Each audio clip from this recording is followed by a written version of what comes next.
that they don't have they don't have it correct or right. And how do I know? Because the framers again put down and said, look, there's three things you should really worry about: life, liberty, and the pursuit of happiness. Now, that third piece in there, that happiness, life and liberty, I think speak for themselves.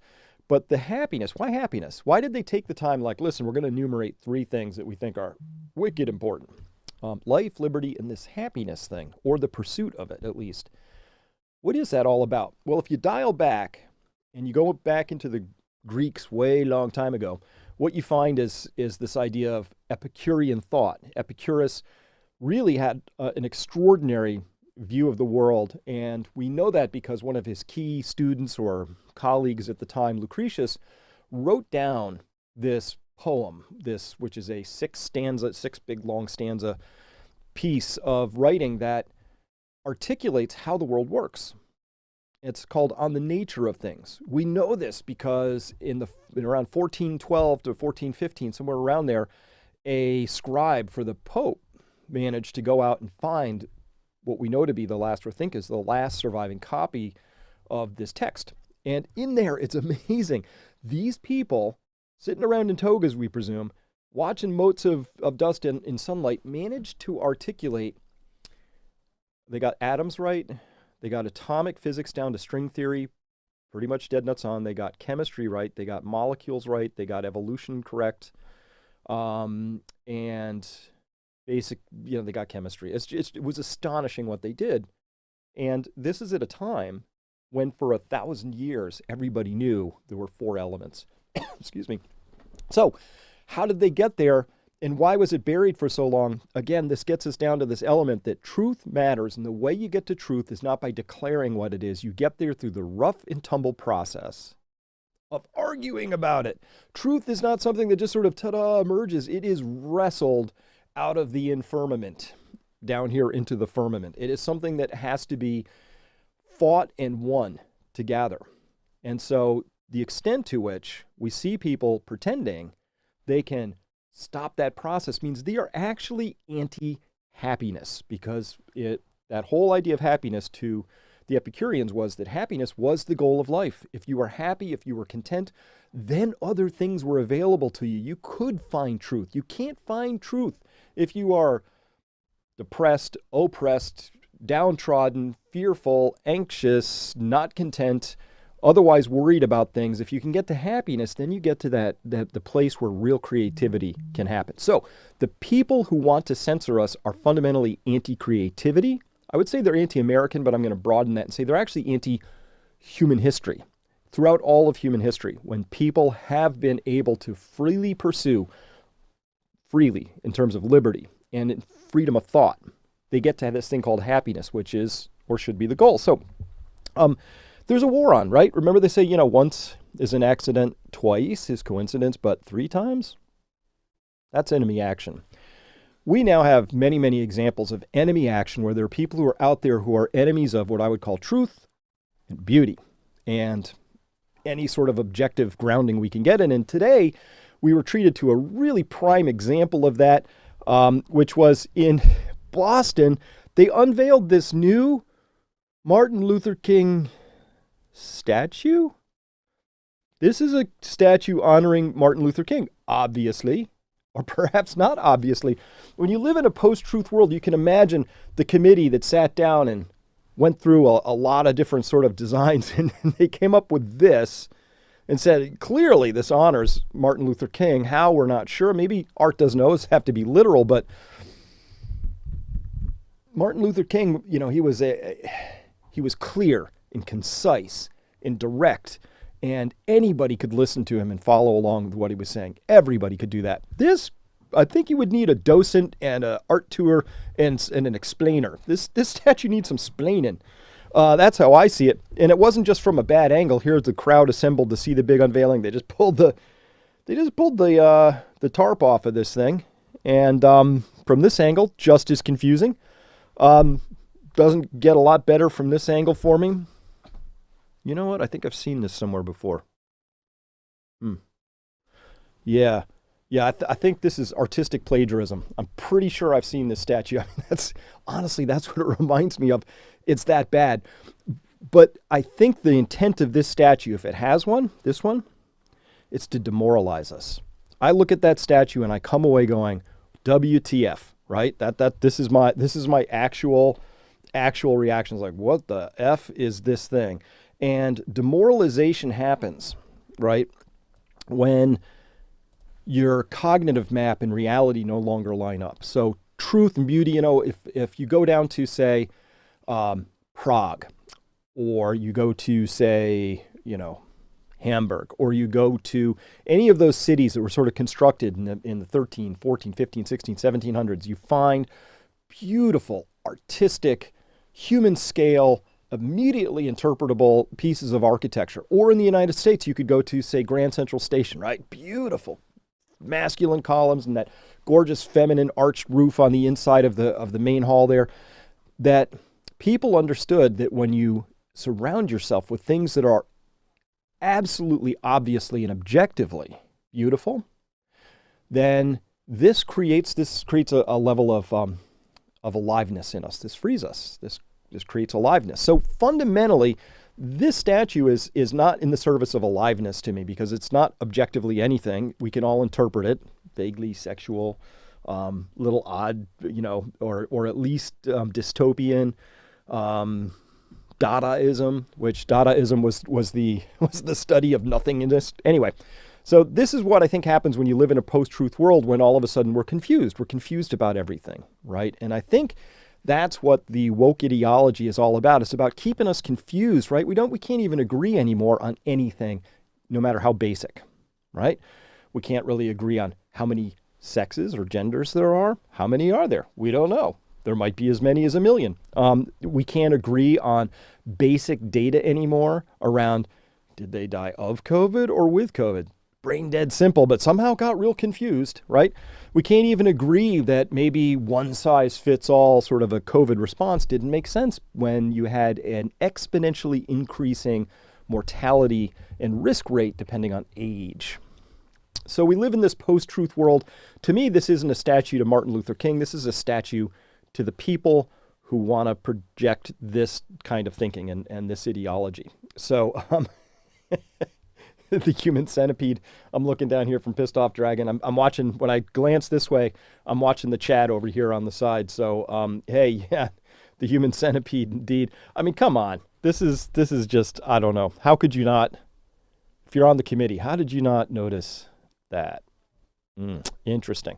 So I think this would be a more literal sort of a statue. They could replace that with at some time. It's about demoralization. Again, they want us demoralized. I believe that the intention is to demoralize us, because demoralized people are easier to control. They don't know which way is up or down. They don't even know. Sometimes they're confused about, am I a man or a woman? They don't know what right or wrong is. We don't have an objective sense of morality. Think about it. There are people out there, including people I used to admire. One of my sayings is, COVID killed a lot of my heroes, just none of them died of COVID. And so when I think about like some of them who are like Noam Chomsky, right?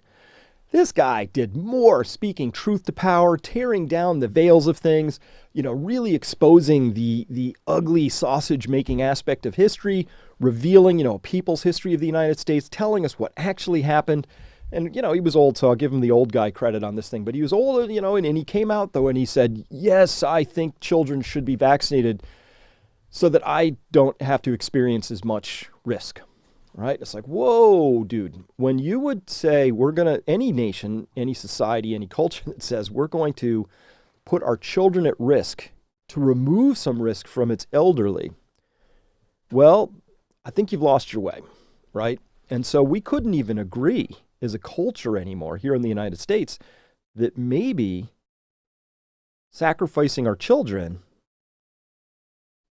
didn't actually make sense. It was indefensible. But as we talked about with Matthias Desmet and the whole idea of mass formation, that idea of a sacrificial ritual that actually shouldn't make any sense is a set of key components that actually are important to creating that mass psychosis. Because otherwise, how do you support your mass psychosis? The mass psychosis, it needs victims, it needs sacrifice, it can't make sense. And you have to immediately ostracize, minimize, or eventually kill the people who are exposing that your ideology is a little crazy, right? So good luck speaking up in Salem about I don't know that maybe burning these women makes a lot of sense for being witches, right? There was a whole crazy thing. And Salem gets the rap for this. I think, 20, 30 people were burned there. Horrible. But when you look at the number of witches that were exterminated for a whole 150-year period prior to that across all of Europe, I think the number is closer to like 4 or 5 million, right? Women who were out in the fields gathering herbs because they noticed that the herbs actually helped their children heal from diseases better than the tonsured monk praying over their child, right? And so this was unacceptable to that ideology of prayer, so they were exterminated, right? And so at the time, that made a lot of sense to a lot of people. That's what they did. But today you'd look, we'd go, oh, obviously that was really one of those weird moments of history. Well, we have lots of weird moments of history like that, right? Obviously got the whole Nazi thing, but got the whole Armenian thing. Obviously we got, this has happened over and over again. There are weird dancing crazes that broke out every so often throughout history where people would dance themselves to death for no good reason. So humans are prone to going a little crazy. You're living through one of those moments right now. And by the way, this sort of a statue set right here, to me, this is a signpost of that more than anything. This to me says, hey, we kind of lost our ways here, right? I can't imagine somebody in 300 years with no context looking on this statue going, man, that really honored that MLK guy. I get it, right? Because there's nothing objective to carry through on that, whereas you can look at statues that were carved thousands of years ago and kind of get you can connect back through time with those. You don't need to be in the moment to understand what that statue was about. So demoralization, this is probably actually the point of the whole exercise. It's not an accidental byproduct. It is the product. So this is how I interpret that particular statue. So by the way, the narrative is shredding pretty fast by the time even Time magazine comes out and says this. And the headline doesn't quite do justice to this in the sense of the intent of what Dr. Paul Offit was trying to say. Now, Dr. Paul Offit, he was on every vaccine committee on the FDA, at the advisory committee, and he voted for all of them, for kids, young kids, infants. He voted for all of them. He kind of felt a little aggrieved recently that he discovered that some of the data had been withheld from the most recent one on the bivalent. So now he's out, at least in Time magazine and other places, saying, hey, that wasn't cool. But this tells us the narrative is beginning to break down a little bit when they phrase the headline like this. This headline would not have been phrased like this just 4 or 5 months ago. So progress is being made. And remember, the way you get out of a mass psychosis, the way you get out of that mass delusion, the way that eventually people stop burning witches and drowning, their fellow Frenchmen at the Bridget Nantes, or putting people in ovens, or whatever it is that people do when they go crazy, the way you get out of that is you need to have people who ask the questions that can't be answered. Like, does it make sense to, not even does it make sense, morally, what kind of a culture would sacrifice its children to provide a little bit of a better risk profile for their elderly? I don't think there's a good answer for that particular question. And so, same thing, you might say, why are we burning these women for being witches? Why are we drowning these people at this bridge, right? These are the sorts of questions that once they get answered, they help to dislodge that mass psychosis moment. And part of that process is going from what's called private knowledge to common knowledge. Privately, you and I might have been at the Bridget Nantes or there in Salem or any other place where a mass psychosis was happening, and we might have had a sidebar conversation going, this doesn't make sense to me. I don't think we should be doing this, right?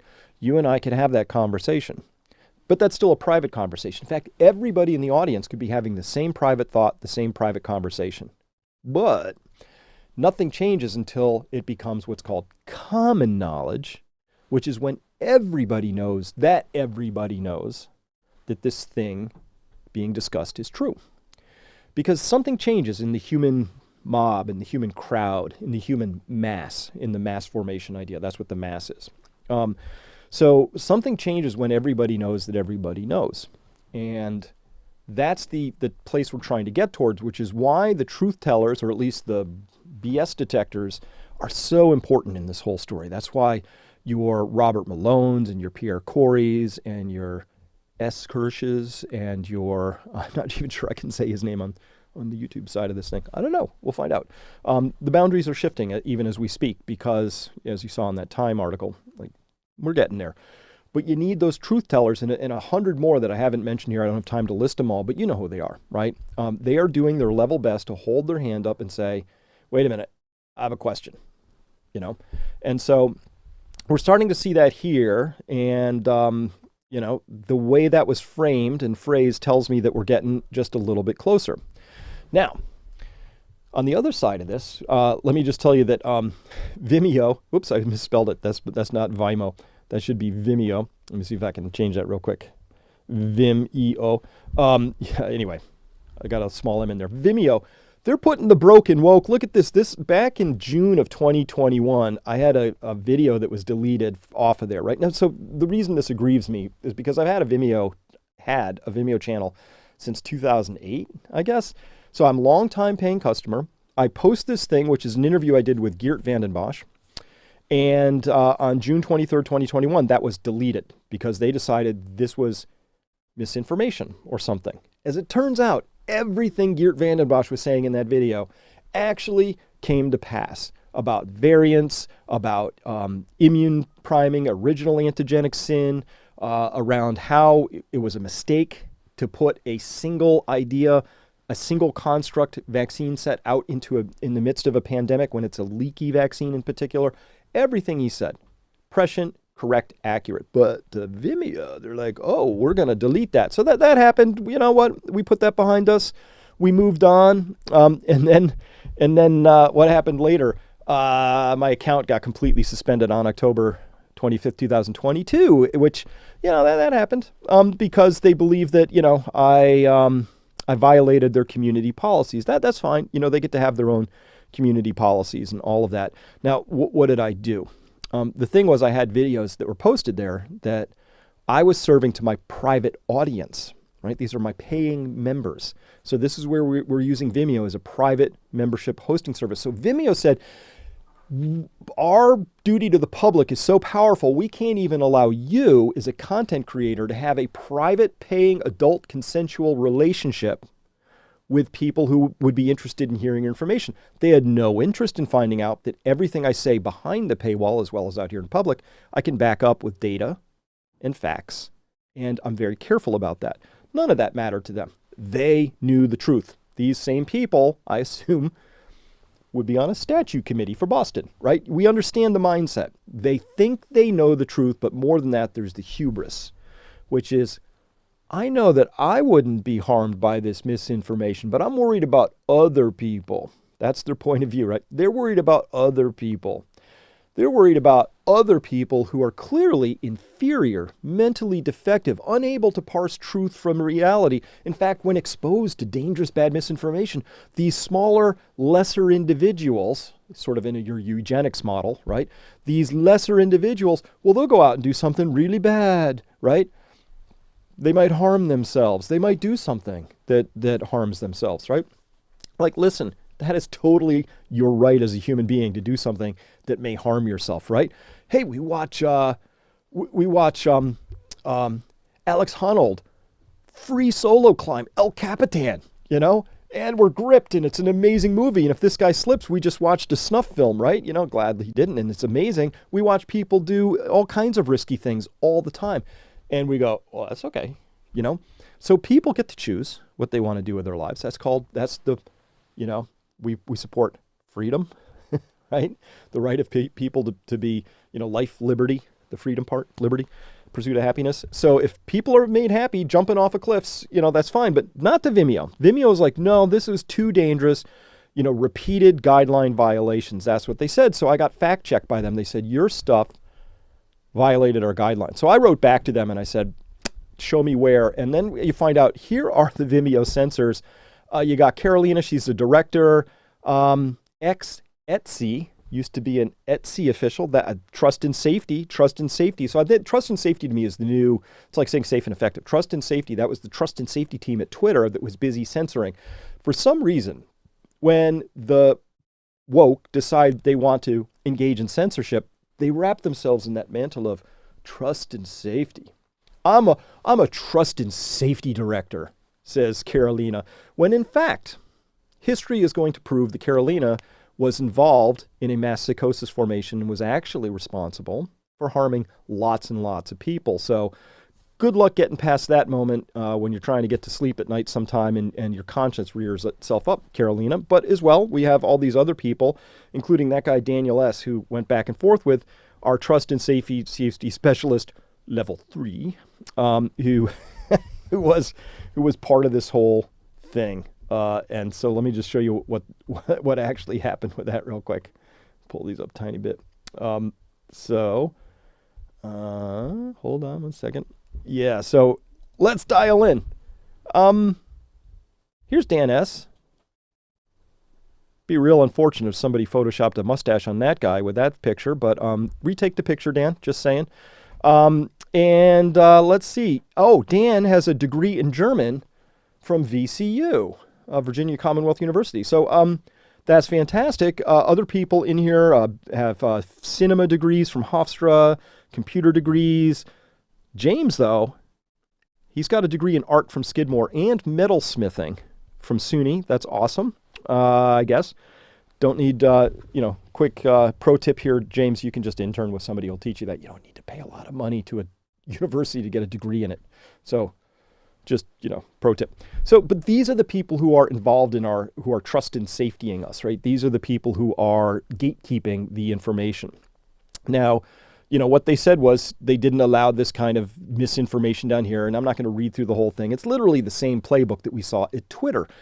Guaranteed there are some 3-letter agencies back here. I'd be interested to know how many ex-FBI agents, that great business training ground called the FBI, where they come out of that FBI and they go into key executive positions at a lot of information and information tech companies to help gatekeep even further. But you can see, sort of what they considered misinformation. And again, I went back and said, listen, every single thing that's in every one of my videos is a verifiable fact. Most of it comes from published scientific papers. It was just the wrong ones in their mind, right? So let me just, I want to just twist this blade a little bit here because I'm just going to enjoy watching Vimeo go broke. And I'm going to enjoy watching, in particular, Fidelity Management, Jackson Square Partners, BlackRock. This is how they do the whole ownership structure.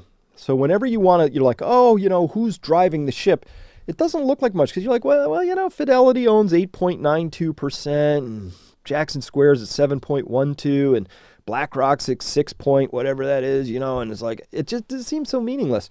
But when you add those percentages up, and then you look at who serves on the boards of these things, you discover that it's a very tight interlocking set of control. The 6.28% or whatever the number is designed to help shield and guide that.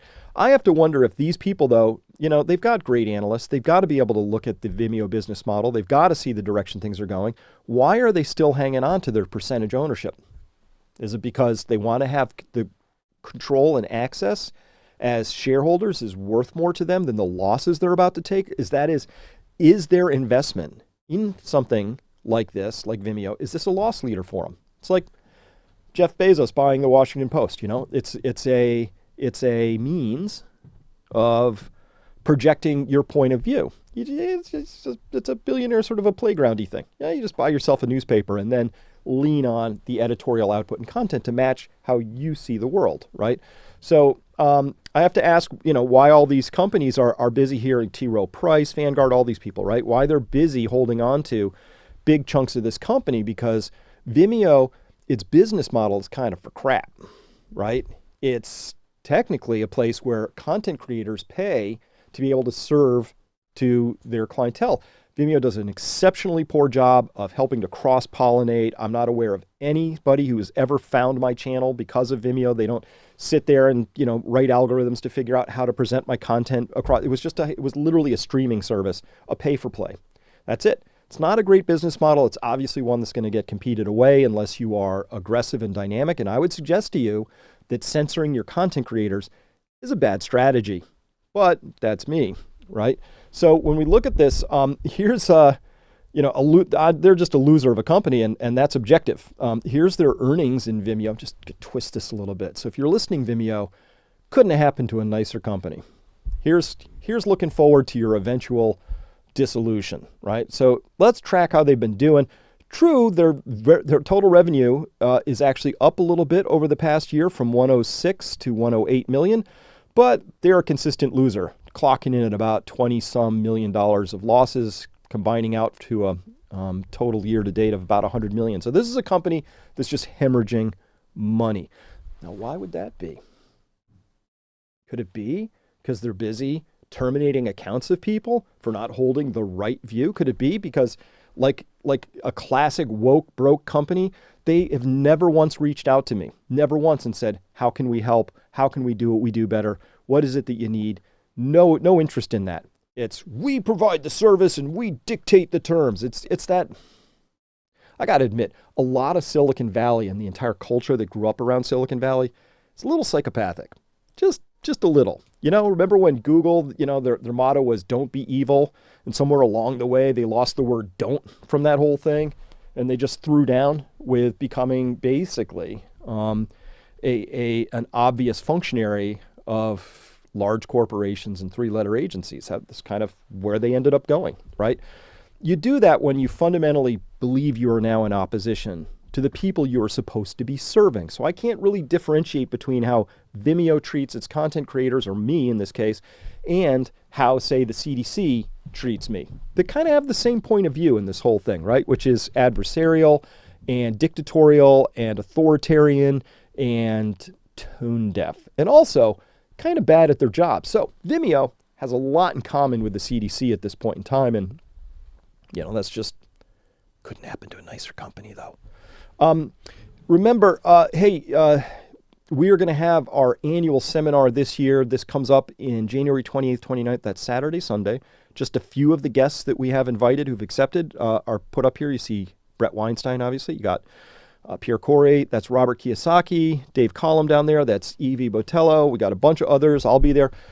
The whole thing is about saying, listen, if you truly believe that the CDC and the Federal Reserve and Vimeo and like the whole larger scheme has lost its way, the question quickly becomes, what do you do about that? Remember when I was doing my COVID videos for a long time, I would always end with plant a garden. It's because I could foresee that we were going to get into this place where food insecurity and inflation were going to be real things. And I wanted people to be eating better quality food coming out of their own garden and to have a little of that control in their own lives. And so that's what this seminar is about. It's about two big things. One, giving you access to the experts who see the world this way, and we take it from the big picture, which you got, Brett and Robert doing the big picture, all the way down to, hey, where would I put my money and what kind of advisors, see the world the same way? Should we plant a garden, whatever. So we got the data, but we also have the community. And so we're going to open up Discord servers for our seminar attendees 5 full days before and during the whole thing. So you'll have lots of opportunity to actually talk with people, video chat with people, find the other people like you who kind of think this way. So let's switch gears real quick. I just want to talk about the lies, and I told you at the beginning of this whole thing that there's sort of like this, there's concern now amongst the narrative gatekeepers that their precious narrative is breaking down. And so it looks stuff like this. Here's a piece written by Anthony D. Cox, PhD, health behavior researcher and consultant, chair emeritus physician, MBA program at Indiana University. He wrote this thing, and it was posted up by Jean-Michel Daugnet here on LinkedIn. And he wrote here, hey, very authoritative, several recent LinkedIn posts have implied, using innuendo rather than evidence, that COVID vaccinations are responsible for excess mortality in the UK during the pandemic. However, empirical evidence suggests the exact opposite. Hey, you might stop reading right there and say, oh my God, this guy's got a PhD. He's a behavior researcher, consultant, chair emeritus. So it's, oh my God, this guy's, got the wisdom and the degrees. Wow, very authoritative, right?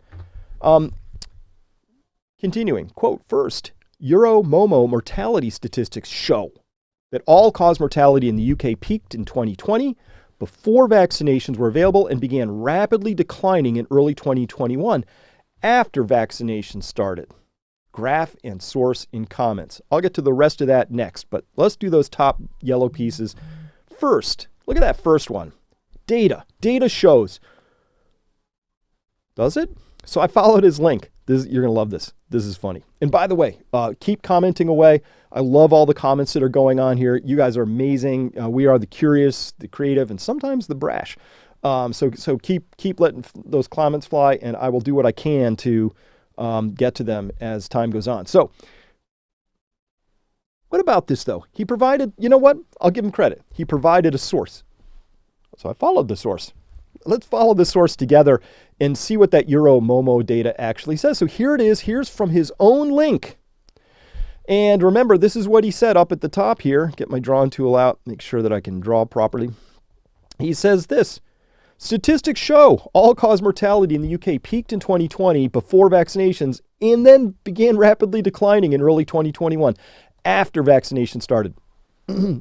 Excuse me, but this is peak 1 right here in UK, in the England area. And by the way, they've broken the UK helpfully in the Euromomo data into England itself, Northern Ireland, Scotland, and Wales. So we can actually look at the separate areas, which has a really important point that we can get to in just a minute. But he made it sound like, oh, there were all these like deaths from stuff, and then the vaccinations came, and then they started to go down. Dude, obviously, with this first peak that I highlighted in yellow right here, that's where we saw the cases and deaths go up and then come down all by themselves without any vaccinations, because this is 2020 and the vaccinations didn't get started here until late 2020, early 2021. And then he says, yeah, and look, those vaccinations, there were deaths spiking, but then vaccinations came and they went down. Again, not correlated, not even remotely, because they started the vaccinations and it took a long time for them to achieve proper penetration. So that was a second wave that came and went all on its own. But look at how we chose to frame it, right? This is irresponsible. This is the kind of stuff that if there are trials in the future, I want these words to be held up, because this is not just, oh, I misinterpreted it. I interpreted it slightly different from you. This is lying with statistics straight up. To characterize those two peaks as saying all-cause mortality in UK peaked in 2020 before vaccinations were available and began rapidly declining in early 2021 after vaccination started. This is flat out dissembling. This is come on, right? But second of all, we could use our superpowers of detection and say, well, what these are what are called z-scores right here. So a zero z-score means that there are 0 standard deviations away from your expected baseline deaths. These are all-cause deaths, so we're not differentiating COVID to not. But you would think the point of a vaccination program in the midst of a pandemic is to drive all, your larger levels of deaths down, not up, right? So we do indeed see that there was a really bad spike of deaths here in England in particular that wasn't seen, by the way, in Ireland to the same extent, or Scotland or Wales to the same extent. Still, there's some bumps there. They're not insignificant when I explain z-scores a little more, but nothing like what we saw in the UK, where Dazzle Matt Hancock, right? Look into that whole story sometime, and I think we can get a bead on why things were so much worse in England compared to its comparator regions in the same country, right? This would be like saying, hey, New England had a much, much worse rate of death than, say, the Southeast, the Southwest, or the Northwest. We'd be interested, right? That's what this data is saying when we get through it. So check this out, though. So the z-score asks and answers the question, how many standard deviations away from expected are you? And by the time you get up to like a z-score of 6 or 7, you are now in the area where you're like, oh my God, something is very badly wrong in this situation. So if this is where vaccines were introduced, and that's about where it was, we were going to ask the question, why do we see z-scores up here as high as 10? 7 to 10. So anything above that dotted line right there is a very bad z-score that we would want to be aware of, this top dotted line right here. So here we can see whole regions where for the whole back half of 2021, despite vaccinations, the excess mortality in England was very bad, signal level bad, the kind of place where you'd go, maybe we should look into that, right? And here's how he characterized it again. The data show, he wants this to be empirical. The data show that all-cause mortality in UK peaked in 2020 before vaccinations were available and began rapidly declining in early 2021. Okay, Mr. Cox, can you please explain to us then why we're seeing Z-scores of 10 out here in 2022? 10, 7. This is over 10. This is 12. That is a horrifying statistic. Why is that? More to the point, can you begin to explain to us why we don't see any of that behavior here in Ireland or in Scotland or in Wales? Obviously, to correlate that with something, you're going to be hard-pressed to tell me that vaccinations just work differently in these three regions compared to that top region. So, nice attempt to use data, but boy, did you screw that up, Mr. Cox. I mean, this is horrifyingly bad. But what I really, really, really, really despise is that when you say something like, however, empirical evidence suggests the exact opposite. It does nothing of the sort. Not even close. This is misusing your so-called authority. It's also throwing your reputation out the window. But this is a level of sloppiness or inability to actually understand data, I don't care which, that kind of disqualify this gentleman from being a useful commentator on this, at least in my book. Doesn't matter. Over on LinkedIn, got a lot of love for that. A lot of people saying, yeah, why don't people understand this basic data? And of course, LinkedIn is another one of these places where I got suspended from, and I've never come back, right? My account got closed over there because I had 3 strikes. First, in August, I dared to show, I posted a link to this study I'd looked at, which was the worst study I'd ever seen, the worst scientific study. It happened to be about masks, and it was supposed to be in support of masking, but it was the worst study I'd ever seen. It was horrifyingly bad. And so I posted that. That was a strike. Next, in April, I had posted something that they had dug back and said, oh, this guy's like, we have to get rid of this guy. We're going to censor him because, again, LinkedIn knows better. They know better. They have a better sense of what's real and what's not, but they know misinformation when they see it. The second thing I'd put out there was that the CDC itself had downgraded COVID's threat to children last week. And I was just pointing that out. The threat level to children was 99.74% of kids, nothing happens. Nothing. So that was the risk side. And so then the benefit side of like, well, what happens if we actually give these vaccines? That was it. So anyway, it was just CDC data. So they didn't like me contradicting the CDC with the CDC's own data. Again, woke. Put these people on the statute committee who are busy making these sorts of rules. And then, of course, they didn't like this one where the CDC finally admitted what clinicians and data scientists have been saying for over a year, that COVID-recovered immunity is as protective, if not more protective, than vaccination. And of course, that was a strike too many for them. And so out we went. But that's, of course, just data.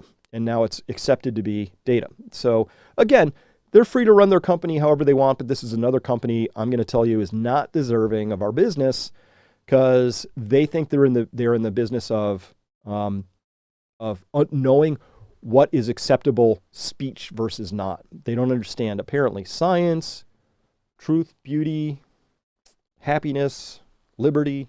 They just fundamentally don't understand the things that actually gave our country and the world prosperity.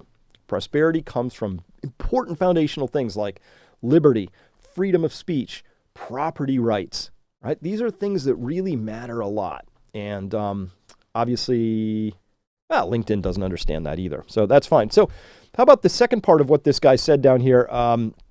So Anthony D. Cox, PhD, said as well, second, since the start of the UK vaccination program, unvaccinated Britons have consistently had higher all-cause mortality rates than vaccinated Britons. Oh, they have? And he shows a chart down there and all that stuff. I could show you the data.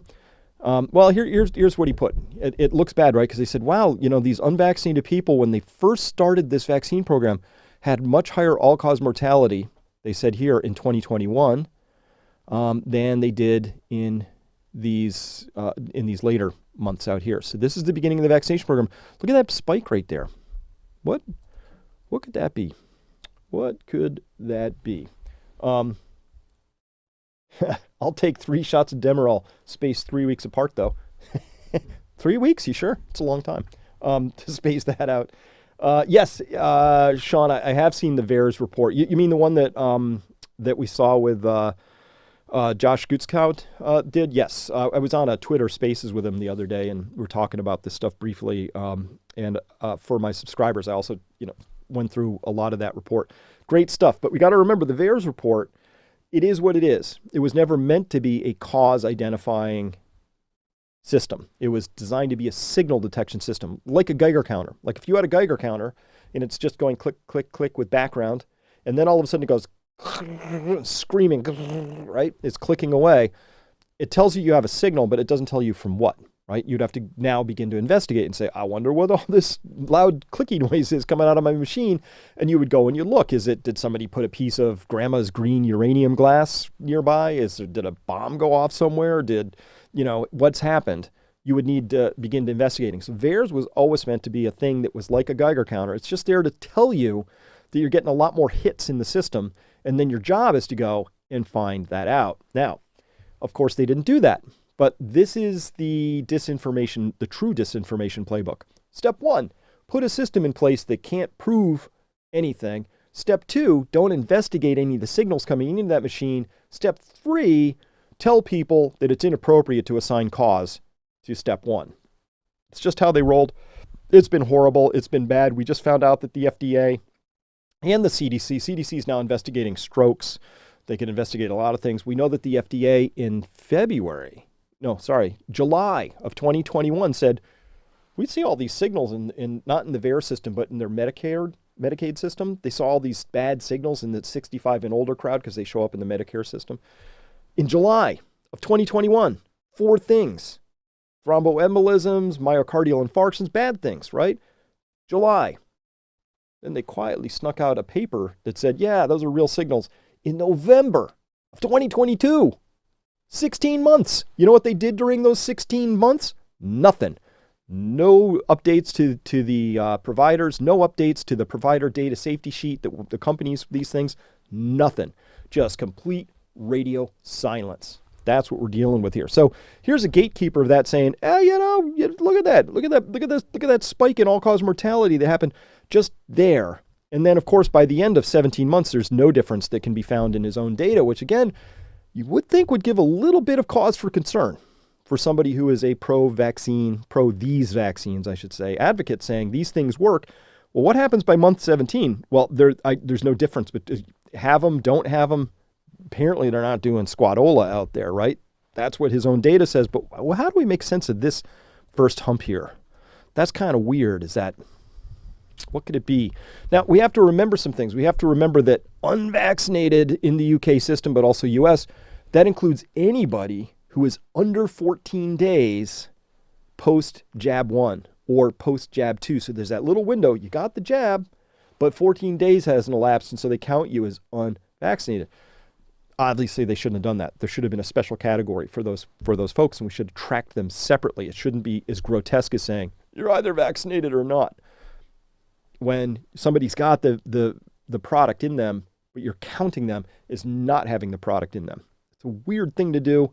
Both the UK and the US did that weird thing, so who knows why. Also, you count as unvaccinated if you're out of date, right? It's been more than X months, depending on the region or the country you're in. If you're past that date, you no longer count as vaccinated. So that's a little weird. Also, anybody the system forgot to record as vaccinated, and by the way, there was a lot of pressure I heard from doctors, nurses, to not record that piece of information if somebody had a bad outcome. It happens. The incentives were there. Show me the incentive. I'll show you the outcome. And of course, the way they recorded the data all by itself created this particular illusion. And somebody who's into even basic statistics and basic mathematics should know that. And it works like this. Norman Fenton, who's just awesome at this stuff. This is Professor Norman Fenton out of the UK.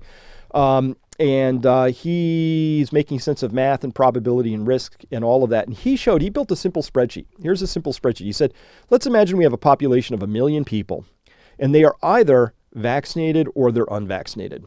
That's it. So as you start your vaccination program, 1 million people are unvaccinated. And as you go on, more and more and more of them are vaccinated, and fewer and fewer of them are unvaccinated. So you have this sort of like, shift.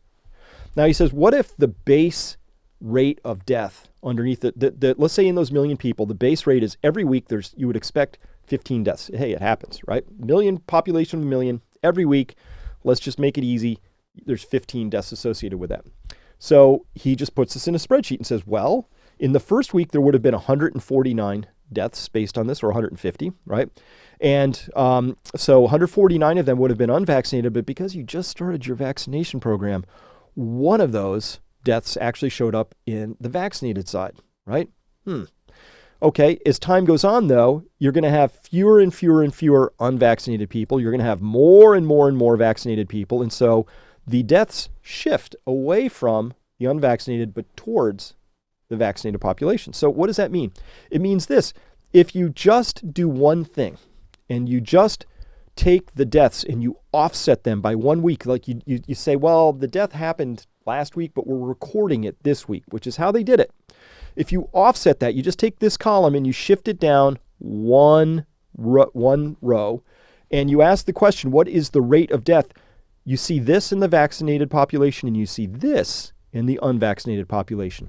It's simply a mirage, a statistical mirage that accompanies how you count. And if you count with a delay, you get that chart down there. I know it's not entirely intuitive, but it's really not hard math to do, right? And you can build a spreadsheet and do it for yourself. Very simply done. So that's actually what happened here.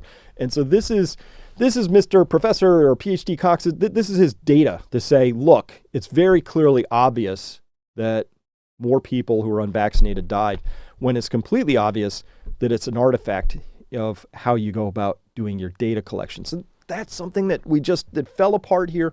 We just didn't have data collection, right? Of versus with, vaccinated versus unvaccinated, what's a case versus what's an infection, versus. All of it went out the window. This is all dead simple stuff. It would have been so easy to collect the data in a consistent, logical way, but for some reason, the system and its incentive structure decided to blur it, muddy it, scramble it, to the point that otherwise good people, and I assume this is a good man right here, get confused by it because they're like, because I bet you it doesn't even occur to Anthony Cox, PhD, that they would collect the data in such a statistically, arguably stupid way as to create gigantic artifacts like this. But he would be wrong, because that's actually how the system went forward. But let's carry on though.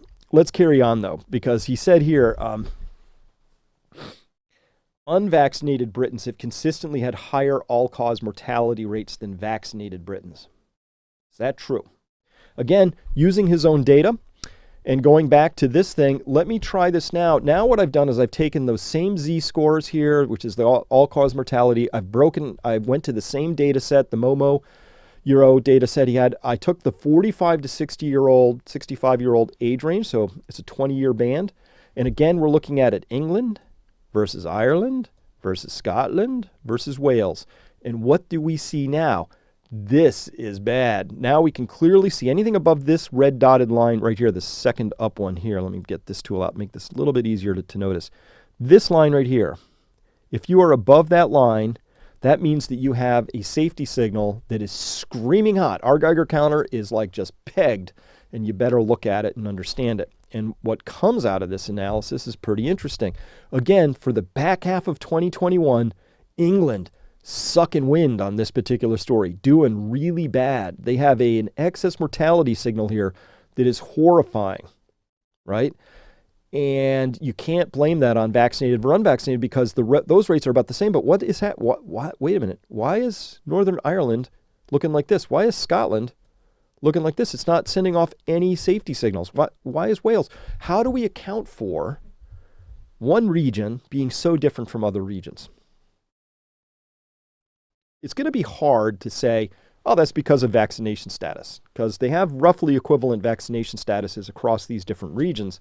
So, and pretty much similar everythings, right? Pretty similar demographics, pretty similar everythings. So obviously we need a more complex, a more nuanced, a more PhD worthy, Mr. Cox, a more subtle sort of an answer is actually called for rather than just binary. Must have been this, not that. I'm standing here saying there's a mystery to resolve right here. We have a mystery, something here to look at. So, yeah, we can go down that. Let me see what else we got here. It looks like my EKG at the hospital.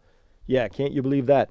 It does. And by the way, again, you know, these parts of the EKG, this came and went, it resolved all by itself. But this age group right here, 45 to 64, England has a lot of splaining to do, which is like, how did they manage to kill so many 45 to 65-year-olds during COVID wave 1 when Ireland didn't do any of that and Scotland did a little of it, but not nearly as much, and Wales did none of that? Like, this is a fail. Fail. Health authorities, ONS, massive failure. And that's what the data says. So it's just data. Just is, you know, we love our data here. So, but here's a gatekeeper. Here's this gatekeeper, Dr. Neil Stone, self-described, but got a blue check mark. Dr. Neil Stone saying, my grandfather had a massive heart attack at the age of just 40, which nearly killed him in 1952. Yes, young people had heart attacks before the COVID vaccine, which is a version of, hey, I know a non-smoker who had lung cancer, so smoking can't be that cause. This isn't even remotely logic. I don't even know how, if this guy is my doctor, I'm like, you're fired, right? Like, you need to be able to conduct basic differentials, basic logic. You have to be able to hold all possibilities open. You have to have an open mind. In fact, this is so illogical, I don't even know what to make of it. But there's a lot of this kind of thinking going on out there. And again, we put this back in the context of mass psychosis. This is not rational. Now remember, a defining feature of mass psychosis is that you are holding on to an ideology or a system of belief that is by definition irrational. That's actually part of its strength. It's not supposed to make sense. In fact, it can't, because sense making has nothing to do with that territory. And so, you know, if you're going to do this ritualistic sacrifice at the altar of irrationality, you see a lot of irrational behaviors crop up. So this is just, I think by knowing this, we become inured to it. We become protected from it. We have a way of avoiding being, you know, captured by it in any way, shape, or form. All right. So looks like my chat computer just went down. Luckily, I have a backup here. Let's see if I can get this one going. Oops, maybe not. Yeah. Let me get my backup computer going here so that I have a chance of following along with y'all and seeing what's being said. Come on, full size me. There we go. All right. So, what? Don't turn off. Carrying on. Here's a lie I'm sure you ran into this week. Jeffrey Duchin, doctor, self-identified, went over to Mastodon. Obviously, a lot of people left Twitter when they felt like this free speech was a little too much for them, and they went to a place like the old Puritans. You know, Puritans left England for the New World because they were seeking a place where they could impose greater morality restrictions on themselves than were currently permissible under English law at the time. That's an old Dave Barry story. I love that guy, humor writer. But so Doc JD over at Mastodon says, quote, they found that COVID vaccination prevented an estimated 19.8 million deaths out of a total of 31.4 million potential deaths that would have occurred without vaccination, a reduction of 63%. That's what they found. So you probably heard this. I just love taking these lies apart whenever possible.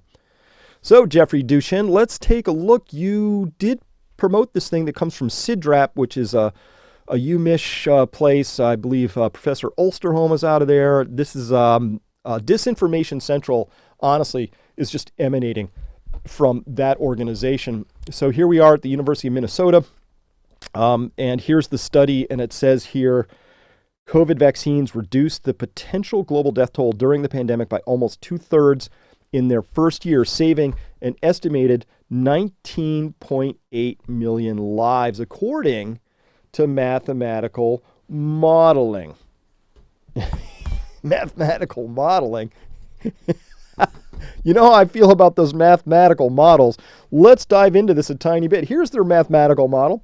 Oh, look, it's a stupidly bad model, and it's in The Lancet. Of course, The Lancet, which obviously ran the Surgispheres fraud paper and ran a lot of fraudulent things, not least of which was the Lab Origin Task Force, which was had Peter Daszak on it. Come on. So The Lancet obviously is a discredited organization, just horrifyingly bad. So, of course, they're the natural outlet for this particular study. And look at this model. Here's what they said. They said, well, this was the excess mortality data in gray down here. And again, with versus of, how much of this is actually due to the things that were introduced here, not COVID itself, those magic interventions. And so the model fit to excess mortality is this. So look, our model's fitting the actual excess mortality real well. And then here's the model fit without the vaccines. Oh my God, look how many people would have died. So all of this, these are lives saved. That's their model. So naturally, we have some questions about this. So, well, isn't it just a little bit odd then that we see, for instance, this massive spike that went away all on its own without vaccination, but then we see these other massive waves here in Europe, for instance. This is just comparing Europe to the world and then to Africa. I wonder how their model, what's happening in Africa? It's kind of weird that you have these big, giant spikes of mortality going on out here in Europe. They're not happening down in Africa. And I'll tell you why. That's just extra weird because, because of this. The percentage or share of people who received at least one dose of the vaccine, Africa is all the way down at the bottom down here. It has the least amount of vaccinations. And also, your sharp eyes might notice, the least amount of deaths. Kind of weird that your model wouldn't have picked that up somehow. That's just a little odd. But by the way, the first thing we have to notice though is that these things come in waves. Geert Vanden Bossche, other people said, listen, we're going to get 3 big waves of COVID. That seems to be what happened. That's what happened in 1918. It's kind of a thing. It's part of a pandemic. So as we look at that, what they did was Professor Norman Fenton again nailed it. He said, for anybody wondering how they produced those estimates claiming the saved 20 million lives thing, this analogy essentially explains it. He said, so look here, this is London daytime temperatures, how I personally stopped the warming by 60 degrees Celsius in 5 months. And so here's the temperature log for London and right up to here. And then thank God, Norman Fenton put a fan on in his garden. And oh my God, look what happened. Look at the intervention he put in there. So look at that. He saved a whopping 60 degrees Celsius. Thank you, Norman Fenton, for putting that fan in your garden. That is literally the level of moronicity that is involved in this particular study, where they just basically said, well, things were kind of going this way. Here's things were going to do this, but then thankfully we got the vaccines in here. But if we hadn't, our model says this would have happened. Well, my model says that if Norman hadn't put a fan in his garden, this would have happened. Right? It's just so models are stupid, and you have to be really careful with those things, but it doesn't stop people from dragging this out. And I just find this really not awesome that we see this happening over and over and over again. So is what it is. By the way, we could look at this too, and we say, let's see. South America's at the top of this. These are people that's almost like probably 90%. But, we got up here, North America, Europe, Oceania. So a lot of heavily vaccinated countries up top there. But when we look at this and we say, who had total confirmed deaths per million. So this is normalized by population, so we don't have to worry about which country is bigger or not. And Amy Klobuchar, senator, said, I'm a big fan of Dr. Fauci, how he's calmly guided our country through this crisis. And I'm like, calmly? Well, we could use a lot less of that calmness, Amy, don't you think? Because I would have rather been down here as a country. If this is what calm guidance gets you, let's hope we don't get like stony cold calmness next time. I don't know. I don't understand how these people see it that way. They're like, oh my God, thank God that Tony Fauci managed calmly to deliver the United States to the highest confirmed death count per million people out of all these countries listed. Thank God. Thank God for that. Yeah, big fan. I got to be a big fan of that. It's that stupid. Next thing you know, you get that MLK statue. You see how this is all beginning to connect? It all kind of comes together. It's sad. So here it is in visual format. This is from Texas Lindsay here. Put together a really nice little, let me put this on here. She put together this great little graphic. I'll make sure the sound is off on this because I think, yeah. So watch this. This is pretty cool. Oh, sorry. I accidentally turned it off. So I guess I can't draw at the same time. So a global comparison by income level. So high income, middle income, lower, middle, low. So this is total vaccines administered. There you see high income at the top, upper middle income catching up those upper middle income countries. The lower middle income countries sort of sneaking up under them. Okay, that's part one. Part two, now we're going to look at global COVID deaths. And here you'll notice the high income countries having a bad run at this. The upper middle income countries catch up eventually. The lower middle income countries are down there, but all the way at the bottom are the low income countries. All the way at the bottom. So she's going to put all of this together into one spot. So first we have, those are the deaths right there. And these are vaccine administrations and by millions. And so let me pause that. So this is what you get. We discover that you have a high correlation that if you were the most vaccinated, you also had the highest death counts. And if you were middle vaccinated, you had a middle-ish death count. And if you were the lowest income, low vaccine, you also had the lowest incident of death rate. Make of that what you will. It's certainly data that needs explaining. And it's very obvious data. It's there. It's been there the whole time. And nobody can explain why these model makers haven't accounted for that in any way, shape, or form, or having failed to do that, why the Lancet decided to run that, or even after that, why so-called doctors feel the need to promote this as an obvious thing that supports this point of view, that what we would really like to do is be more like this. I don't understand this. I'm really confused. So again, I can't explain this rationally, so there is no rational explanation. So let me not try and rationalize it for you. Let me just rationally expose this is mass psychosis. There's no other good explanation for that for me, because otherwise you have to say, you have to rationally explain why this is better than this. Is there one? Right? Secondarily, we could take this down another layer of complexity where we would say, oh, it varies by age. You know, so then if I could, but these same people have gotten in these arguments with these rational people. They go, oh, but those countries down there, Chris, they have younger people in them. So naturally they would have a lower death rate from COVID. I'm like, okay, it's a good point. So why are we vaccinating young people in this country then?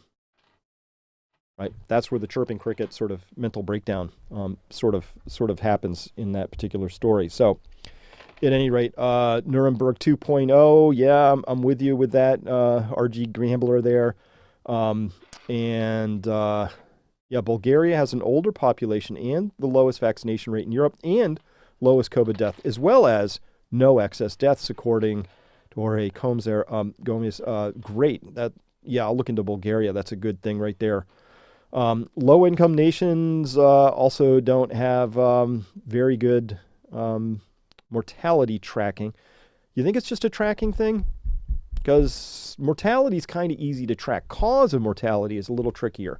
But typically deaths are pretty well tracked. Doesn't have to be.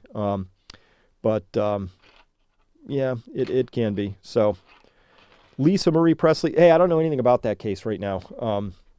It obviously she had been reported to have substance abuse issues. Who knows? I like to wait for the data to come in. Jeff Beck too. Jeff Beck died from what they say is meningitis. However, cases of meningitis exploded ever since the vaccines came on, and so there's a general theory now that there's immune dysregulation and suppression. And when your immune system is suppressed, all kinds of things can pop out, obviously.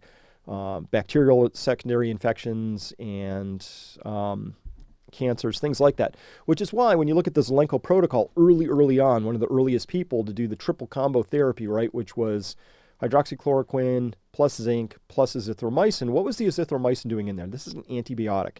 Well, it's because he knew, as any good clinician would, that it is typically not the viral pneumonia that kills you. It's the follow-on secondary pneumonia that comes just opportunistically as a follow-on to the earlier insult to the system. And that bacterial pneumonia, those are deadly. So that's why often you'd put that third thing in there is, well, those antibiotics, they work by inhibiting the 20S subunit, a lot of them inhibiting the ribosomal unit of the bacteria. Who knows? Maybe they have some inhibition effect as well to the ribosomal translation of an RNA virus. It's possible. I don't have any data for that, but I'm open to the idea that there could have been a more direct connection besides just antibiotics like azithromycin taking out the opportunistic bacterial infection that may follow. Don't know, but it's pretty interesting to see how all that stuff got kiboshed and squashed right away in favor of lock yourselves down, hide yourselves away, mask up, and wait for the miracle juice. That was the story, but now when we get back here, we say, well, how did that do? I mean, come on, report card time. Really, we're going to honestly say we prefer this over this, and if we would prefer this down here, how would we get there? What would we have to do? What kinds of steps could we take? Because not everybody down here is a poor country with bad reporting. Taiwan, arguably a much more sophisticated country than the United States when it comes to public health and facilities. South Korea, obviously, first world country there, etc. So not all of these countries we can just sort of discount and write off, I don't believe, as simply being an artifact of them being poor, young, or bad at reporting things. So again, this is me. I'd rather be down there. Absolutely. That's where I would rather hang out. So I'll tell you what I don't like, though. I'm not a fan of this. This is not honoring. That's not an honoring statue. That's a demoralizing statue. That's how I see it.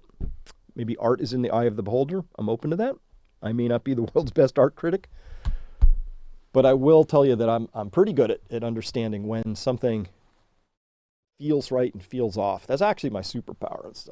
I notice when things feel this way versus that way. And so this doesn't feel right. It doesn't feel honoring to me. And frankly, I take it more as a statue of our times. We've lost our way. We don't have anything to hold on to. There's no firmament. We can't agree on anything anymore. And because of that, we don't have anything objective that we get to share with each other. Like objectively, what is truth? What is beauty? What is liberty? What is happiness? Right? And so I'm open to a wide range of subjective things around that. But I think by the data, you would be able to say this country is happier than that country by looking at things like rates of violence, obesity, drinking, other forms of checking out, porn, video games, levels of self-reported unhappiness, longevity. There's a lot of things you could sort of add up and say, hey, how are you doing on the life, liberty, and pursuit of happiness? And by that measure, I could show you a bunch of things that say, we could be doing better. It doesn't have to be this way.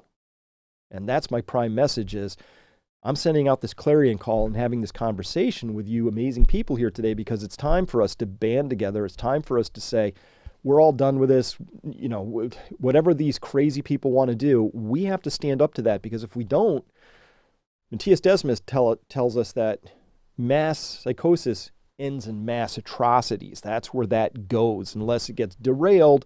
And it gets derailed because good-thinking people hold their hands up and say, that's a dumb model. Wait a minute, you can't say that. Hold on, you're misusing your authority there, Mr. PhD, to tell us stuff that is provably false in the own data set that you're trying to supply us with, that we can look at this and say, this statue right here, what in the hell? This is just a signpost that things are not quite going the right direction. And so given that, I do believe in my heart of hearts that what we're going to see is we're going to have, there's more turbulence before things stabilize. I want you to be resilient. I want you to be happy. I want you to have lives of meaning and purpose to the best I can. I actually care about you. I care about where this all goes. That's why I do what I do. And I will give you the best data I know how to bring forward. You're going to have to do something with it. So information without action is often just upsetting or anxiety producing. But if you know that, like, it's a possibility that our systems of food could get disrupted, planting a garden is a way to begin to release that anxiety a little bit. And there's a lot of other benefits beside. Or if you know that, you know, we're going to have a little rough moment here economically because the Federal Reserve is tightened, but that they're going to get scared and then they're going to untighten again and just print more money and make more billionaires and create more wealth gap and more inflation, then there's steps you can take today to begin to reduce your exposure so that you won't have as much inflation. Very simply, a lot of simple things, like have a deep pantry, pre-buy things to the extent you can. These are all means of avoiding inflation because you're spending your money today while it still has more purchasing power instead of tomorrow when it has less purchasing power. Nothing you can do about the Fed being knuckleheads and printing trillions more. Nothing I can do about it. But we can protect ourselves to the best extent possible. So that's what I wanted to bring to you today. Thank you so much for being here and listening. And it's been great having this chat with you. So enjoy the rest of your Saturday. Enjoy the rest of your weekend. And if you want to and you think you would love to come by and do something about that, consider signing up for our seminar. It's by us for you. And the best part is you get to interact with each other in a more live and longer duration way than you can here on the chats and the comments. So if that interests you, come on by, check it out. There's the link down below. Thank you very much for listening.